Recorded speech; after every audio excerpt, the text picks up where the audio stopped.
quartier général d'Alexandre Boulris à Montréal. Si on montre aux Canadiens que le Québec reste orange, on aide nos amis en Ontario à gagner. Dans son local électoral, sur le point d'être inauguré, le député sortant de Rosemont-Petite-Patrie rencontre ses nouveaux bénévoles. Le joueur étoile du NPD demande un deuxième mandat aux électeurs et il a toute la machine électorale néo-démocrate pour l'appuyer. Ici, dans Rosemont-Petite-Patrie, on va être la campagne la mieux financée au Québec. On va être capable de dépenser le maximum qui va être prévu par la loi électorale. On est rendu à 170 bénévoles ici. Ça, c'est la grosse différence. Les gens débarquent. Depuis une semaine, c'est 10 personnes par jour qu'on accueille qui disent « Je vais vous donner un coup de main ». Hey, bonjour! Alexandre Boulris ne tient pas la victoire pour acquise, loin de là. Il multiplie les rencontres dans sa circonscription, prend des cafés, même en pleine canicule, pour solidifier ses appuis. Ah, merci beaucoup.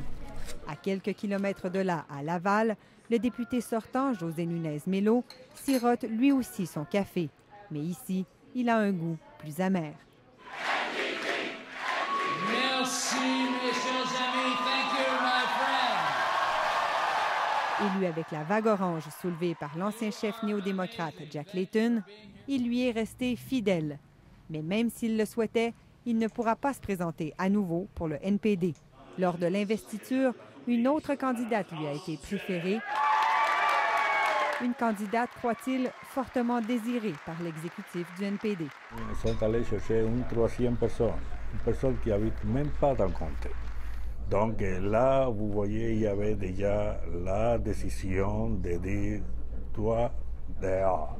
José Nunez-Melo n'est pas le seul élu à ne pas avoir été retenu pour défendre à nouveau les couleurs du NPD. 3 autres de ses collègues ont perdu leur investiture et au moins autant d'aspirants candidats ont été écartés. L'un des hauts stratèges néo-démocrates, proche conseiller de Jack Layton en 2011, affirme que ce sont les membres qui choisissent, que c'est la démocratie qui a parlé. Surtout que la popularité attire de bonnes candidatures. Les députés qui ont travaillé fort, qui ont fait le travail de terrain, ont réussi à remporter leur investiture. Pour certains, malheureusement, on va être en mesure de garder leur poste. Ça arrive, mais ça démontre la vitalité du parti. Dans son comté, aucun électeur parmi ceux que nous avons rencontrés ne pouvait identifier leur député. Est-ce que vous connaissez le nom de votre député à Laval? En ce moment, non. Oh my God, maudite bonne question. José Nunez-Melo. Ça me dit rien. Absolument pas. Mais il assure qu'il a bien fait son travail, qu'il a été assidu. Il affirme n'avoir manqué qu'une dizaine de votes en 4 ans. Il a même déposé un projet de loi. Jack Layton, c'était une personne à qui vous parliez et vous saviez qu'il vous écoutait.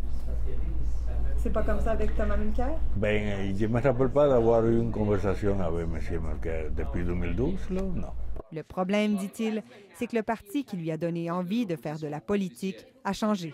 Maintenant, avec un bureau de leaders de l'opposition qui est assez, comment dirais-je, autoritaire et qui impose certaines politiques et certaines choses, bien là, ça change un peu la donne. Plutôt que de baisser les bras, José Nunez-Melo, lui, a décidé de faire du NPD son adversaire politique.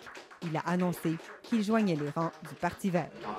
Mais sans élaborer davantage sur cette affaire, pour le NPD, c'est en quelque sorte un passage obligé quand on aspire à former le prochain gouvernement. À cause aussi du travail accompli dans les 4 dernières années, puis à cause aussi de la possibilité de gagner la prochaine élection, on a une équipe, oui, renforcée, avec d'excellents candidats et candidates, puis je suis très fier de ça. Ici Julie Dufresne, Radio-Canada, Québec. Et pour savoir exactement qui sont les candidats déclarés jusqu'à présent dans les 338 circonscriptions du pays, je vous invite à consulter notre dossier web à l'adresse que vous voyez en ce moment à l'écran.